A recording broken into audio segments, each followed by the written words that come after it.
Welcome to this episode of Rewind a Closer Look. Back before Burt Reynolds made Cannonball Run, before Speed Zone, and before Hollywood turned cross-country races into a comedy genre, there was 1976's Cannonball. Starring David Carradine, this movie throws a collection of racers, gamblers, hustlers, and complete lunatics into an illegal coast-to-coast road race with $100,000 on the line. Along the way, there are muscle cars, crashes, explosions, questionable decisions, and enough reckless driving to keep the insurance companies awake at night. But does this early Cannonball movie deserve to be remembered, or was it left in the dust for a reason? So buckle your seatbelts, mash the gas pedal to the floor, and let's drive headfirst into Cannonball. The movie opens with the most exciting opening credits imaginable. White text, black screen, that's it. No racing footage, no cool cars, no explosions, just white text, black screen. We're off to a thrilling start. When the credits finally end, we get a long stretch of open road that looks less like a highway and more like an abandoned airport runway. Emerging from the heat haze is a red Pontiac Trans Am. There's no music, just the sound of wind and a heartbeat. Okay, sure. Inside the car, we have David Carradine behind the wheel, some guy in the back seat, and a woman riding shotgun while wearing a blindfold. Why is she wearing a blindfold? No idea. The guy in the back starts praising David's driving skills and offers him a spot on his racing team. David accepts, but then the conversation takes a weird turn. The guy asks why the woman is here. David says, well, she wanted to come. The guy in the back responds by asking if David's worried if she might die, which is a hell of a thing to ask someone during a casual car ride. We then get a quick shot of a gun barrel, and before he can process what's happening, David gets shot in the head. The Trans Am launches off a jump, cartwheels through the air, and explodes in a giant fireball, and David wakes up. It's all a dream. Bah. Although I'm willing to bet it's also foreshadowing, because there's absolutely no way this movie had the budget to blow up a perfectly good Trans Am just for a dream sequence. David wakes up looking confused and checks his watch. We see a badge of a parole officer, which wasn't where I expected this movie to go after watching a car explode 5 seconds ago. He hears somebody making noise outside and sneaks out of bed without waking the woman beside him. Is that the same woman from the dream? I have no idea. Out in the garage, we find David's Trans Am. This is a Pontiac Firebird Trans Am. And a guy named Zippo underneath it, cursing at the car while working on it at 4:30 in the morning. David asks why he's working this early, and Zippo asks if he wants a good car or a great car. David's response is basically, dude, it's 4:30 in the morning. I want a good night's sleep. Zippo insists that the car will be so good that it could win the race without David even driving it. He then calls David Cannonball. That's when I realized Cannonball isn't the name of the race. It's not the name of the car. It's David's nickname. Most people go with something short and cool like Iceman from the Sacrifice movie. Rewind available on the channel. This guy went with Cannonball. Whatever. It doesn't matter. Meanwhile, somewhere else, two guys are underneath a car installing a bomb. One of them explains that once the car reaches somewhere between 160 and 165 miles per hour, the bomb will detonate. Now, I know Speed came out almost 20 years later, but I can't be the only one wondering if somebody involved with that movie watched this at some point. Pop quiz, hotshot. There's a bomb on a bus. Once the bus goes 50 miles an hour, the bomb is armed.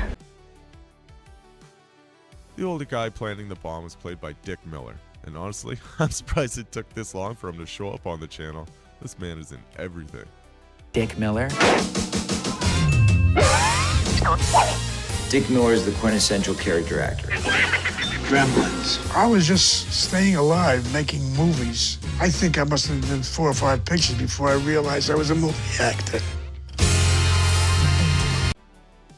Elsewhere, a guy knocks on the door of a house and is greeted by an elderly woman. It turns out he's been hired to drive her Lincoln to New York City for her. Before handing over the keys, she gives him a long list of rules and instructions about how to treat the car, and he promises to follow every single one of them. which means he's absolutely not going to follow any of them. She hands over the paperwork and the keys, tells him she'll meet him at the Mayflower Hotel in New York City in 1 week, and sends him away. Will this Mayflower Hotel matter later? Probably not. One thing Cannonball is really determined to do during these opening scenes is to make sure we're aware of the time. Every scene has a clock, every character is checking a watch, every conversation includes somebody mentioning the time. Like, movie, I get it, it's still the same morning. You don't have to keep reminding me. Next we see two waitresses finish their shift at a diner, notice the clock, and sprint over a sweet-looking van parked outside. They knock on the back door, and a woman lets them in. She tells them to hurry up and get changed, and then immediately peels out. Meanwhile, somewhere outside a hostel, a cowboy-looking guy is sitting on the sidewalk playing a guitar, while his mother talks about how he's going to become a star after all of this. After all of what? Your guess is as good as mine. She says she worked her butt off to get them a ride to New York City, and right on cue, a sweet black Dodge Charger This is a Dodge Charger slides to a stop beside them. I will say this though, that Charger is gorgeous. The pair hop in and take off, although I do have one question. Nobody mentioned the time in this scene, so no, I'm just confused. What time is it? Now that's sarcasm. Back with David, he fires up his Trans Am and heads out, waking up Linda in the process. He leaves her a note saying he'll call her from New York City and to wish him luck, which raises a question. Did Linda not know he was leaving? I thought these two lived together. Did he forget to mention he was driving across the country? Is this a vacation time from his parole officer job? I don't think we're getting any answers to those questions. Eventually we arrive at the Santa Monica Pier, where a TV reporter is covering the secret illegal underground road race. And I have to stress the word secret because there's literally a television crew reporting on it. The reporter explains that everyone with a valid driver's license and a four-wheeled land vehicle can enter. Hold on. Why does an illegal underground cross-country race require a valid driver's license? The four wheels part, I understand. The license requirement feels oddly professional. The reporter goes on to explain that the winner receives $100,000 and can take any route they want to get to New York City. So basically this is Death Race 2000 without the points for running people over. And David Carradine isn't wearing a leather gimp suit. At least not yet. With the rules explained, racers start arriving at the Santa Monica Pier. First up is the guy driving the old lady's borrowed Lincoln. Then we get a parade of background cars, including a sweet Nomad wagon and an old Thunderbird. One of the drivers asked the exact same question I did. If this race is supposed to be a secret, why is there a TV crew here? The organizer tells him not to worry because they're filming a documentary and it won't air until after the race is over. Oh, well, in that case, carry on with your highly illegal cross-country road race. More competitors continue rolling in. A gorgeous yellow Pantera shows up, This is a D. Tommaso Pantera. followed by a Corvette Stingray, driven This is the Chevy Corvette. by Robert Carradine and his girlfriend. Revenge of the Nerds actor Robert Carradine has died. Deadline is reporting the actor died by suicide. In a statement sent to the publication, Carradine's family recounts his 2-decade struggle with bipolar disorder, writing, quote, "We hope his journey can shine a light and encourage addressing the stigma that attaches to mental illness." The reporter asks about the Corvette, and the girl proudly explains that it's her father's car, and he has no idea they took it. Great start. Robert then confidently announces that once they win the race, they're going to buy a beach house. Anytime someone in a movie starts making plans for the future this early, I immediately assume things are going to go horribly wrong. Next up is a family man driving what looks like a Chevy Blazer.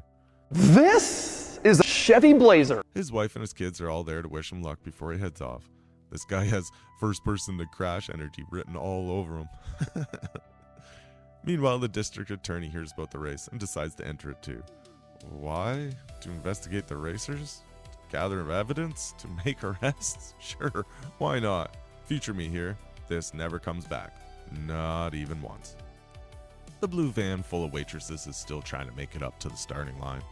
Running late, they come across a construction detour and decide the best solution is just simply to jump over it. I already like these ladies. Back at the pier, David is standing beside his Trans Am, having a drink. He's got a handkerchief around his neck, moccasins on his feet. It looks like somebody who's watered in from an entirely different movie. Linda arrives, immediately reveals that she knew he wouldn't be able to resist the race. Then she drops a little bombshell. She's his parole officer. Oh, that explains a lot. She even pulls out the badge we saw earlier and reminds him that parolees aren't exactly supposed to be leaving the state. David explains that his brother put up $6,000 for the car and that this race is his last chance to get his racing career back. Linda reminds him that his racing career ended when a woman died. And suddenly that opening dream starts making a little bit more sense. A representative from Modern Motors arrives and tells David that either he or one of the other racers will be driving for his team next season. One of those racers turns out to be the guy driving the black Charger. The two clearly have a history. Charger guy walks over, tells David to stay out of his way, and then stomps off. While nobody is looking, he casually walks back over to David's open trunk and throws away his jack. How nobody notices this is beyond me. There are maybe 20 people standing around these cars. Suddenly, a guy with a bullhorn starts yelling that the police are on the way, and the race will begin in 60 seconds. And just like that, everyone starts scrambling. Linda tells David she's going to report him if he leaves. David responds by grabbing her, pulling her into the passenger seat, and telling her she's coming with him. There, problem solved, I guess. As engines roar to life, David is stopped by a familiar face, Dick Miller, and we learn he's David's brother. Linda asks Dick to talk some sense into him. Dick refuses because he's got a pile of money riding on David winning. And immediately I'm wondering which car he planted that bomb on earlier. The racers receive their time cards and begin pulling away one by one. The waitresses finally arrive in their blue van just in time to join the race. Seconds later, the police show up. The organizers tear down the banners, throw evidence into the trash, and clean up the scene so quickly you think they practiced this before. The cops roll in and ask what's going on. The organizer looks around innocently, basically says, "Race? What race?" That's probably the smartest thing anyone has said in this entire movie. With the race finally underway, Cannonball settles into what we can only be described as a very long driving montage. Now don't get me wrong, there are some nice cars here. The Charger looks great, the Pantera looks even better. But after about 5 minutes of watching cars drive down highways, I started wishing someone would explode already. Where's the kaboom? There was supposed to be an earth-shattering kaboom! Eventually, another red Trans Am pulls up beside David. The two cars stop and out steps Zippo. Not only is he driving an identical Trans Am, he's dressed exactly like David too. And then he announces that he's gonna win the race. Wait, what? Why? This feels like the movie setting up the most obvious case of mistaken identity in cinematic history. That seems a bit extreme, don't you think? A little farther down the road, the Pantera blows past the family man in the Blazer. The guy responds by pumping his fist and cheering. Why? The Pantera is a mid-engine Italian sports car. You're driving a Blazer. This is like getting passed by a fighter jet and congratulating it for being faster than your bicycle. Meanwhile, Dick Miller heads to a mansion and meets with a bookie. He immediately tries to place another 10 grand on his brother winning the race. The bookmaker isn't interested. During their conversation, they mention the bomb, and at this point, I'm convinced I've figured the whole thing out. You sure about that? You sure about that? You sure about that? David is the favorite to win. Dick planted the bomb. Dick bet on the Charger guy. The duplicate Trans Am exists so the wrong car can get blown up. Boom. Mystery solved. At least that's what I think is happening. Dick also reveals he's bribed the documentary crew so they can keep feeding him updates on the race. Then he keeps asking for more betting money. It's still no. Back with the family man, he's arrived at the airport and is loading his Blazer onto an airplane. That's kind of smart. Might be cheating. Actually, it's definitely cheating, but as the old racing saying goes, if you ain't cheating, you ain't trying. Out on the highway, the Pantera catches up to David, and the two finally race each other. For a few moments, it's pretty competitive. Then the Pantera absolutely walks away from him. Walk! Even Linda's like, I thought you said this car was fast. Emotional damage! Pantera then flies past Robert Carradine and his girlfriend in the Corvette, like they're standing still. This thing is basically the final boss of the race at this point. Meanwhile, Dick Miller is now at the airport, making calls from a payphone like a man who has never met a bet he didn't like. He places another $20,000 on the race and catches a flight to Albuquerque. I knew I should have taken that left turn at Albuquerque. So he can continue following the action. The guy driving the old lady's Lincoln pulls up beside the waitresses in the van and starts flirting with them. Their response? They slam into his car and send him spinning off the road. That's probably the most realistic reaction any woman has had to a pickup line. Back in the Charger, the cowboy's still singing. The Charger driver tells him to shut up. His mother suggests stopping for a bathroom break. The driver's solution? Use the piss tube. This movie has really thought of everything. A few moments later, he spots David's car through a pair of binoculars and floors it. He catches up and repeatedly rams the back of David's Trans Am until it spins off the road. He radios Zippo and warns about the Charger, and Zippo immediately turns around and heads back to David's location. I thought they were racing. Once he arrives, David decides Linda will be safer riding with Zippo. Now on the surface, that sounds reasonable, until you remember that Zippo's driving an identical car, wearing identical clothes, and is now traveling the exact same route. How is that any safer? Your guess is as good as mine. The guy driving the old lady's Lincoln finally catches up back up to the waitresses in the van and decides to try flirting with them again. It's a bold strategy, Cotton. Let's see if it pays off for him. This time one of the women hands him her bra, and for a brief moment he probably thinks things are finally turning around. Then they nail him with a fire extinguisher and run him off the road again. This time he goes completely off into the weeds and even catches a little jump. At this point, I'm starting to think the real race is seeing how much abuse this poor Lincoln can survive before reaching New York City. Meanwhile, our wholesome family man has somehow already made it to New York. His blazer gets unloaded from the airplane, and a woman immediately shows up to greet him. And, well, let's just say he's not as nearly as devoted to his family as his introduction suggested. You dog! Back at the bookie's mansion, everyone's just sitting around eating KFC. Why is it always KFC? I swear this is the second time in a couple months it's shown up on the channel. In Never Say Die, they drove through a KFC restaurant. Rewind on the channel. And hold on, is that Sylvester Stallone sitting there? That guy in the sunglasses? Am I losing my mind? Can't lose something you never had.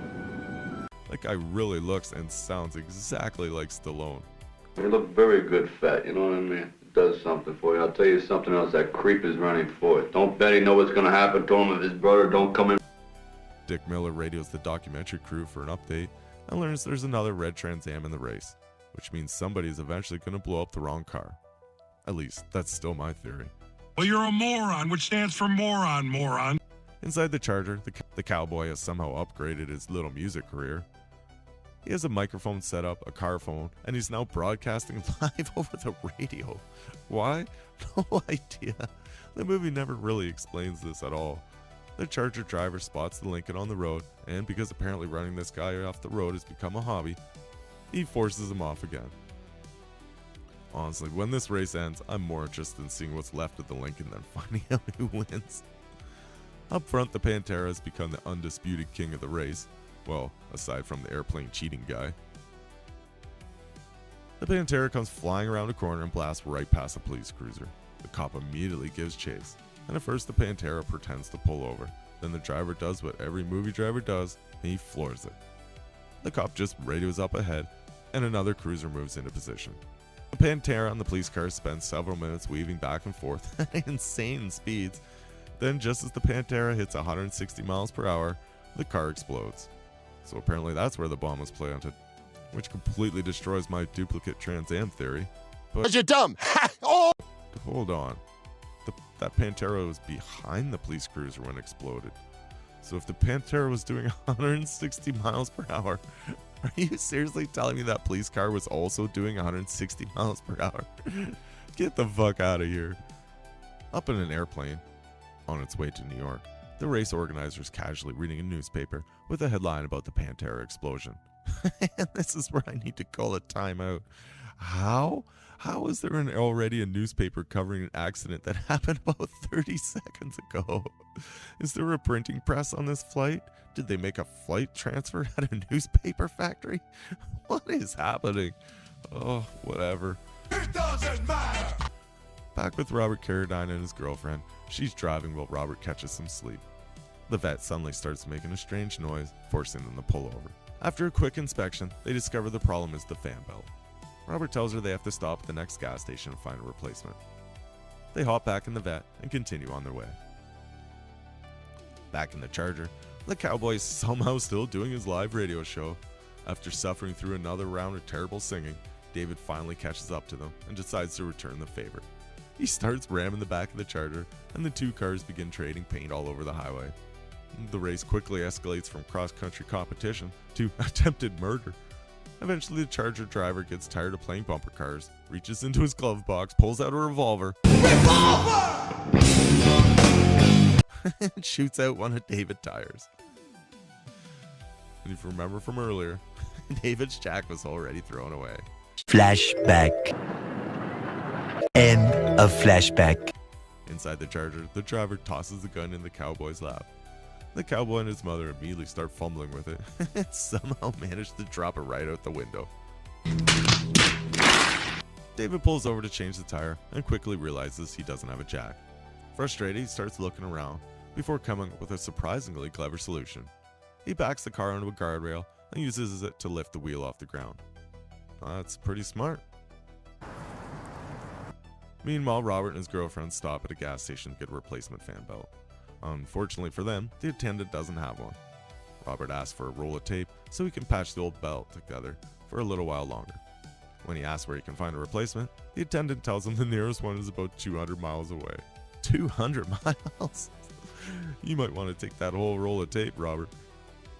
Elsewhere, Dick Miller is sitting in a diner outside Albuquerque somewhere. I knew I should have taken that left turn at Albuquerque. Talking to a police officer about stopping David. The officer casually tells him to consider it done and heads out. But then the camera pans over and reveals a wanted poster on the window. And suddenly things start clicking into place. Oh, really? I'm pretty sure this guy isn't actually a cop. I think Dick hired some random criminal to pretend to be a cop and kill David? No, admittedly, I still don't fully understand Dick's plan. Is he helping David? Is he trying to kill David? Is he trying to kill everyone except David? At this point, we're all trying to figure it out together. Meanwhile, the airplane cheating guy is so far ahead of the competition that he decides to stop at a hotel for a little romantic break before heading to the finish line. Can't finish too early in the race or the hotel room. It was kind of funny. Sorry. Back in Zippo's duplicate Trans Am, he and Linda finally start talking about the accident that sent David to prison. And here's where things get interested. Turns out Zippo was actually the driver, and he was completely hammered at the time. David took the blame and went to jail for him. Then Zippo casually just laughs when he talks about the woman who died. Linda's reaction is basically, "You let him do that?" And Zippo just shrugs, "Guess I owe him." Guess? Buddy, David went to prison for you. I think we're a little past I guess. Meanwhile, fake cop finally catches up to David and pulls him over. David gets out and starts trying to explain away his speeding, but fake cop quickly gets him to put his hands on the car. As fake cop guy reaches for his gun, David spots the movement reflected in the window of his Trans Am, and suddenly we're in a fight scene. The two exchange punches and kicks for a while before David finally knocks him out. After searching him, David discovers this guy isn't a cop at all. David jumps back into his car and takes off. A little later, Dick arrives and finds fake cop guy sitting there nursing his bruises. The guy's furious because David beat the hell out of him. Dick asks what the driver looks like, and the guy describes him. Dick immediately realizes something. The idiot went after the wrong car. That was Dick's brother. Wait, hold on. So Dick is trying to help David win? This movie's rapidly becoming less of a road race and more of a conspiracy board. Back in his car, Dick Miller radios the helicopter crew for another update on the race standings. According to them, Zippo is currently in first place, the Charger is in second, and David has worked his way into third. The waitresses are sitting in fourth place, and the guy driving the old lady's car is behind them. Frank tells the fake cop that they'll fly ahead to St. Louis and try again later. Meanwhile, the Charger pulls into a gas station, not for gas, but for beer, which is totally understandable. I think that might be my cue too. The cowboy points out that the driver is already driving like a maniac, His mother responds by saying he'll be easier to control when he's drunk. And no, I'm pretty sure that's the exact opposite of how alcohol works. Eventually, David catches up and pulls into the same gas station. Somewhere along the way, he's apparently lost his shirt. I don't know when. I don't know why. But shirtless David is now here to settle some business. No shoes, no shirt, and I still get service. Watch! He walks into the store and stares down the Charger driver. The driver finally notices David standing there and offers him a drink. David declines. So naturally, the guy throws the bottle at him. And just like that, we're into another fight scene. The two start throwing punches, kicks, and each other into every object inside this poor guy's store. The shelves get smashed, merchandise gets destroyed. The fight just keeps going and going and going. Outlast the Energizer. They keep going and going. Stop the bunny, please. And going. All while the shop owner just stands there watching. No, maybe it's just me, but if I own a convenience store in the middle of nowhere, I'd have a shotgun under the counter for just such incidents. I started blasting. Bang! Bang! After several more minutes of destruction, the Charger driver grabs a bottle of dish soap and squirts it directly into David's eyes.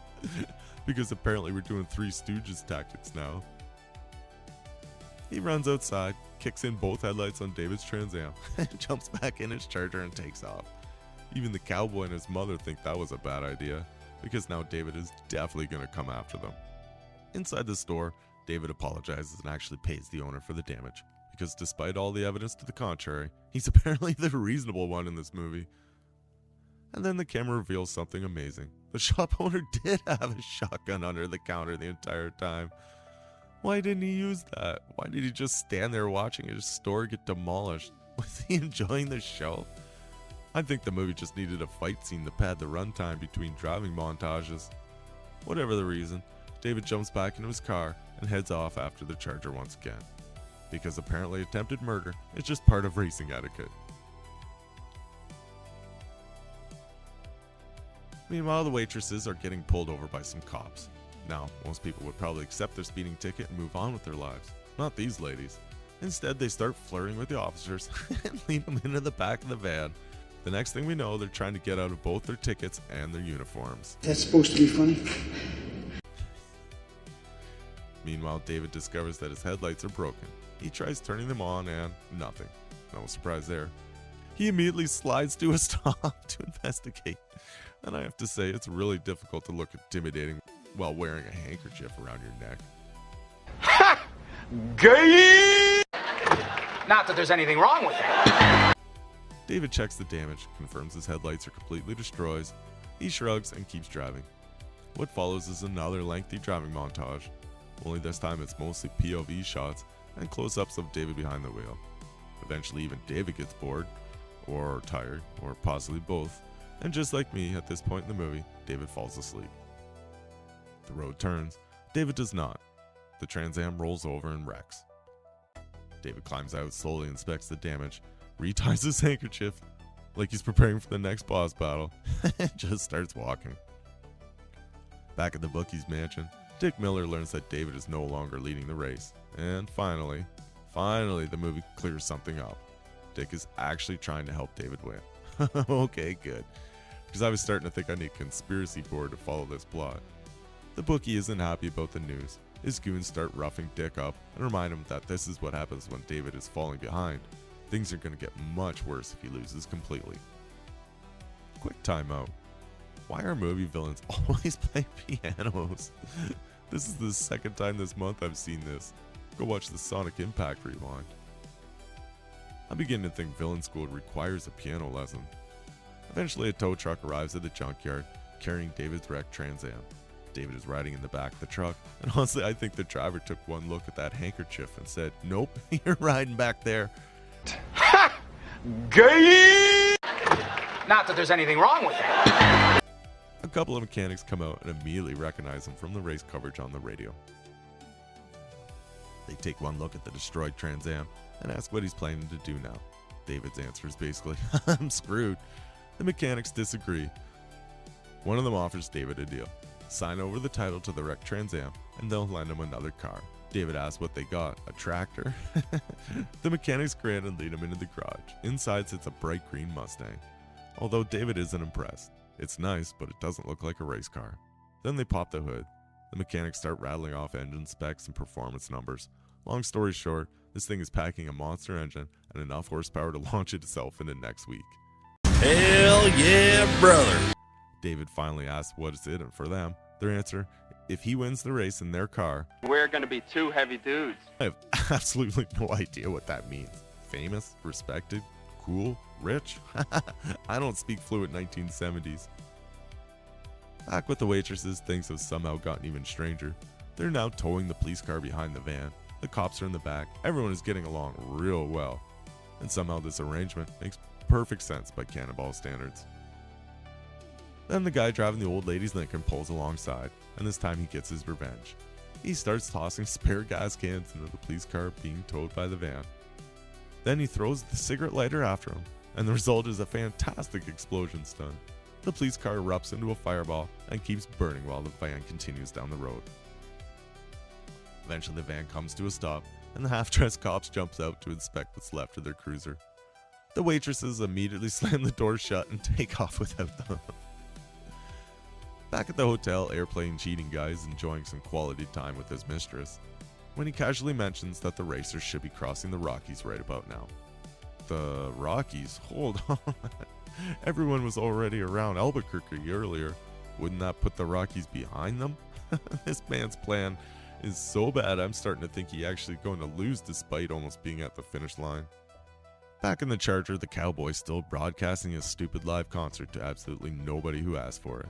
The Charger driver keeps trying to listen to race updates on the CB radio, but the cowboy won't stop singing. Eventually the driver reaches his breaking point, grabs the guitar and launches it out the window. Oh my god, thank you. That's probably what most of the audience wanted to do 20 minutes ago. Meanwhile, back at the TV station, the reporter is trying to put together the evening news and realizes he doesn't have much of a story. So despite promising not to interfere with the race, he decides to run the story early, because journalism apparently works very different in Cannonball. Elsewhere, Robert and his girlfriend stop at a gas station for fuel, and for a brief moment, we get a cameo from everyone's favorite actor, the boom mic. As the girlfriend casually strums her guitar, their Charger just happens to be at the same station. The cowboy hears the music and immediately wanders over. The couple tells him they've been listening to him on the radio, which means at least somebody has. And the cowboy asks if he can borrow the guitar, and the girlfriend agrees and just hands it over.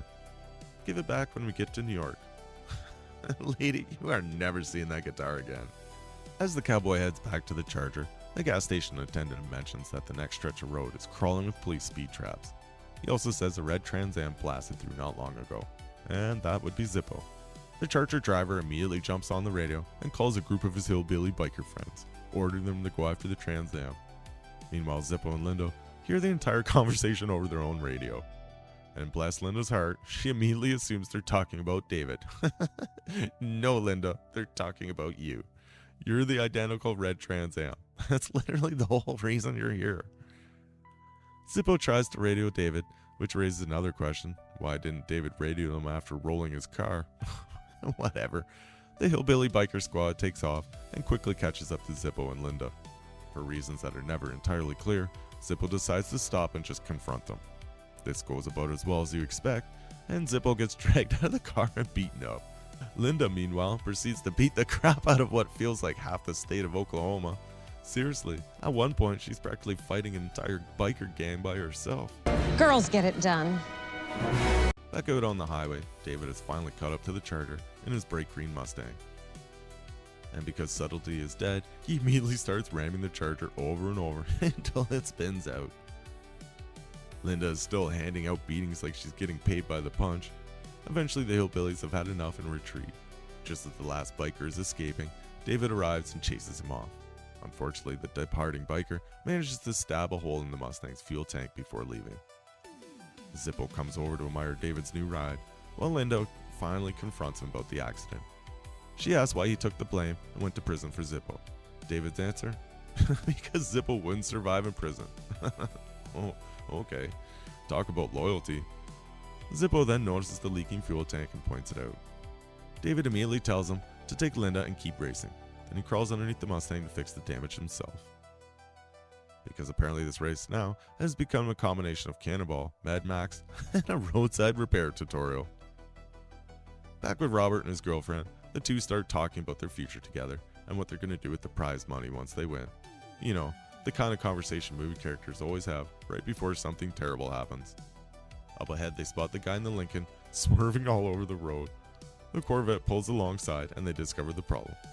The guy's fast asleep. They honk the horn, wake him up, and for approximately the 43rd time in this movie, he spins off this road. At this point, I'm convinced that poor Lincoln has spent more time sideways than going forwards. A little further down the road, the vet's duct tape fan belt finally gives up and dies. The couple pull into a shopping center parking lot looking for help. Robert comes up with a brilliant solution: just steal a fan belt from another car.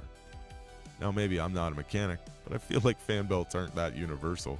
You can't just grab one off a random vehicle and expect it to work, but what do I know? While Robert is busy trying to pry open a hood, his girlfriend starts writing a thank you note for the person they're stealing from, which is honestly kind of adorable. They fail to notice the police cruiser pulling into the parking lot behind them. The officer walks over and immediately starts asking questions. The girlfriend jumps into action. She claims her battery is dead, and Robert is just helping her getting it running again. The officer points at the crowbar. Robert claims his hood latch is broken. The cop then grabs the crowbar and helps him open the hood. Good job, lady. Seriously, you just talked a cop into helping commit grand theft fan belt. Girls get it done. Robert swabs the belt over, and they're almost ready to leave when the police cruiser comes screaming back into the parking lot with its lights and sirens going. Apparently, the officer finally put two and two together. The cop jumps out and starts chasing Robert through the parking lot, and somehow Robert manages to steal the police car. I don't even know how that happened. One minute he's running, the next minute he's driving away in the cruiser. His girlfriend follows behind in the Corvette. Eventually, Robert abandons the police car, throws away the keys, and jumps back into the vet, and they speed off just before the exhausted officer comes running across a field trying to catch him.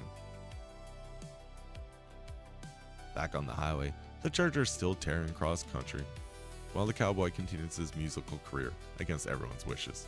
He even dedicates a song to Robert's girlfriend for lending him the guitar. And at this point I have to ask, what is the purpose of this cowboy subplot? Is this supposed to be funny? Was it added to the movie so they could have music without paying for a soundtrack? Does it serve any purpose whatsoever? Maybe it'll pay off later. Maybe it'll connect to the story somehow. Maybe there's a grand master plan. And then less than 10 seconds later, the Charger driver apparently has the exact same thought I just did. He smashes the car, then throws the cowboy and his mother out of the car and drives away. That's it. They're gone. Subplot over. It's about damn time.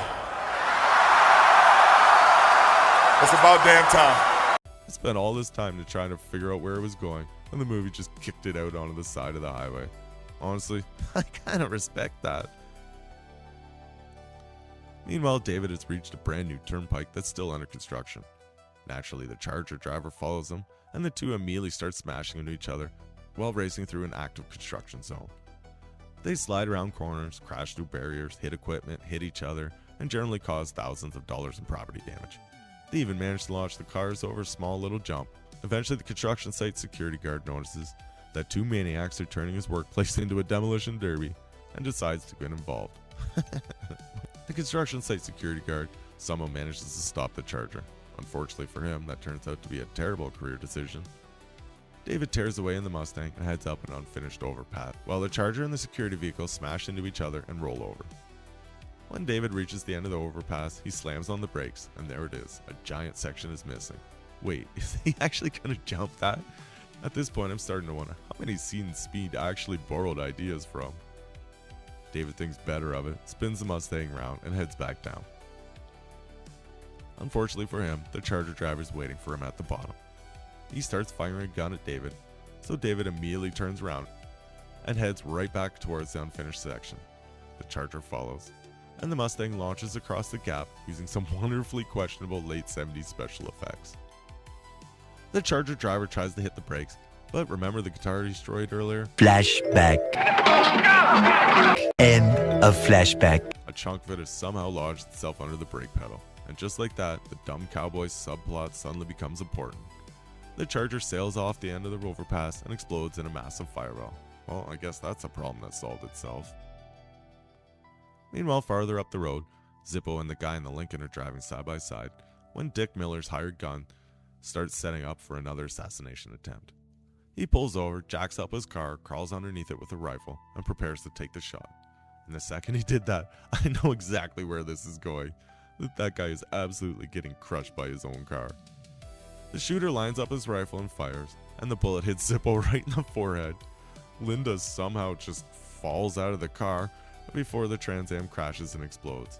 And wouldn't you know it, the wreck looks almost exactly like the accident from David's dream. The Lincoln swerves to avoid the crash and smashes into the shooter's car. The jack collapses, the car drops, and the shooter gets crushed underneath. Called it. And even a broken clock is right twice a day. A few moments later, Robert and his girlfriend arrive at the scene and find Linda lying in the road. They stop to help, and Robert decides they need to get her to a hospital immediately. As they pull away, a truck comes around the corner and swerves to avoid them. It crashes and explodes. His girlfriend suggests going back to see if anyone needs help. Robert takes one look at the growing disaster behind him and basically says, nope, hospital first. And then the movie completely loses its mind. More cars keep arriving, more cars keep crashing, more explosions keep happening. The pileup just keeps growing. It's like every driver in America suddenly forgot how roads work. We cut to the hospital where the doctor informs Robert and his girlfriend that Linda's gonna be okay. The couple has lost a ton of time dealing with this accident, and Robert suggests that they just call it a night and get some sleep. His girlfriend refuses. They're this close to the finish line, let's just finish the race. She points out that they're probably still avoiding finishing last, which, considering half the racers have exploded by this point, that's probably true. Back at the crash scene, the pileup is somehow still happening, and this is where I completely checked out. How long has this been going on? The young couple drove to the hospital, talked to doctors, waited for updates, had an entire conversation, and cars are still driving into this. Also, why? At this point, the crash would be visible from space. It's daylight, the weather is clear, the road isn't slippery. There's a giant flaming mountain of wrecked vehicles sitting in front of them, yet drivers continue launching themselves into it like lemmings. Meanwhile, the waitresses in the van arrive at the scene and just casually drive around the entire disaster without any trouble at all. See, that's what normal people do. They simply just go around it. On the other side of the wreck, the ladies stop long enough to change back into their uniforms before reaching the finish line. Because if you're going to win an illegal cross-country road race, you might as well look professional doing it. At the finish line now, the first people to arrive are the airplane cheating guy and his mistress. They're immediately surrounded by reporters, race officials, fans, and the race organizer. Everything is going great. Then his mistress casually mentions that they flew part of the route in an airplane, and the look on her face is priceless. It's the exact expression of somebody realizing they just accidentally cost themselves $100,000. Congratulations, you played yourself. Meanwhile, we get another long driving montage as the remaining racers make their way towards New York City. The waitresses are still in the hunt, and David is still racing towards the finish line, and somehow, we're still listening to that cowboy singer from the Charger. The cowboy is gone, the Charger is dead, the guitar is dead, but the song lives on. A limo pulls up at the finish line carrying Dick Miller and the bookie. Dick confidently strolls over to watch the finish. The waitresses aren't far behind, but after getting stuck in traffic, they decide to take a shortcut through an alley, which immediately results in them crashing into another car. And just like that, race over. A little later, David arrives at the finish line in the green Mustang. Dick runs over and congratulates him. The organizer asks where his car is. David casually explains that he totaled it. The organizer basically shrugs, it doesn't matter, which is honestly the perfect summary for this entire race. The organizer tells him to punch his time card and claim the victory. Then somebody asks David how he managed to avoid the giant pileup. He has no idea what they're talking about. The officials explain that it all started with a red Trans Am and eventually put 17 people in the hospital. David immediately asks about Zippo and Linda. Dick quickly jumps in and insists they're fine. Just stamp the card, take the win, move on.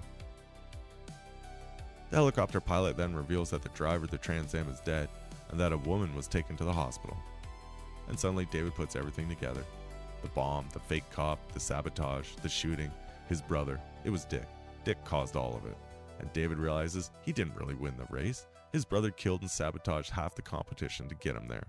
Dick keeps telling him to punch the card, and David responds by tearing it up and handing the pieces back to him.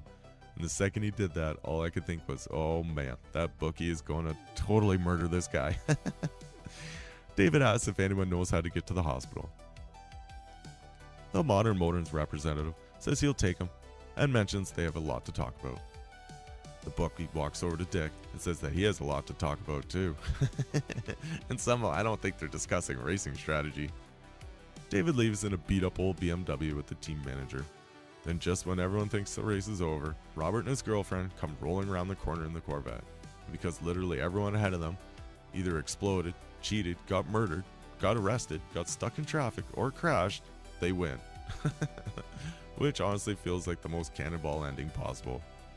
At the hospital, David rushes down the hallway and finds Linda. And wow, she got the worst of that crash. The two reunite, he kisses her, and the movie fades out. Well, almost. We still need one last joke. The movie cuts back to the old lady patiently waiting for her Lincoln to arrive in New York City.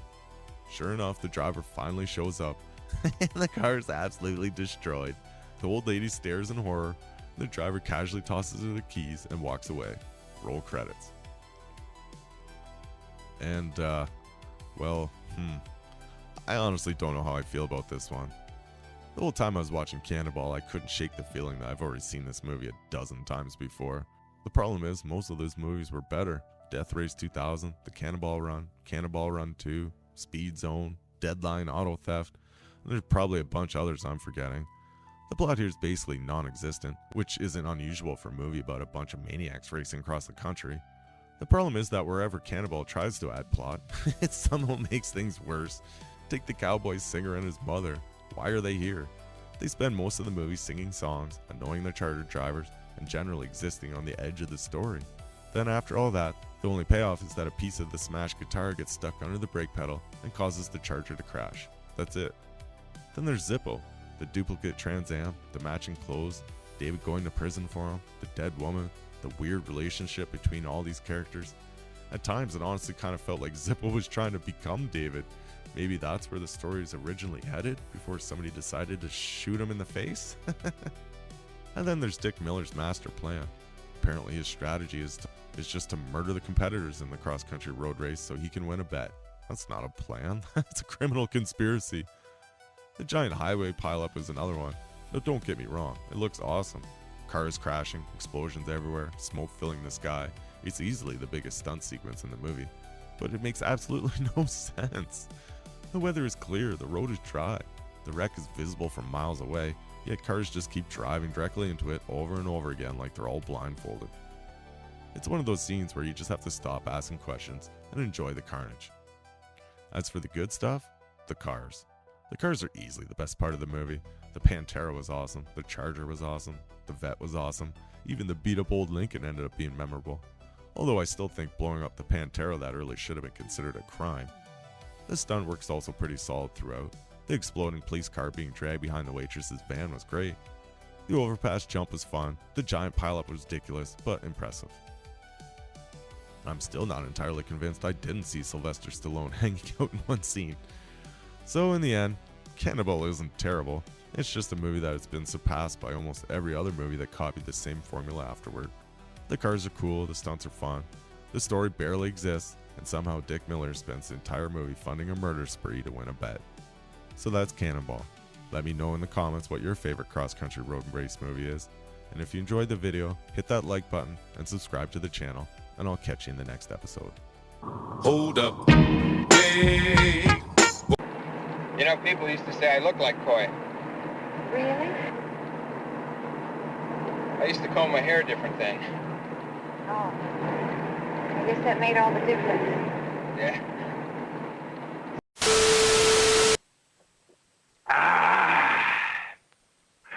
Best damn vitamins there is. Better than spinach. Better than fur burgers. I sure hope you didn't slow him down too much. And slow him down a law. Zipper, were you in the car that night the girl was killed? Sure, I was there. I was drunk out of my mind. I mean, gone. I could hardly keep my hands on the steering wheel. You were driving?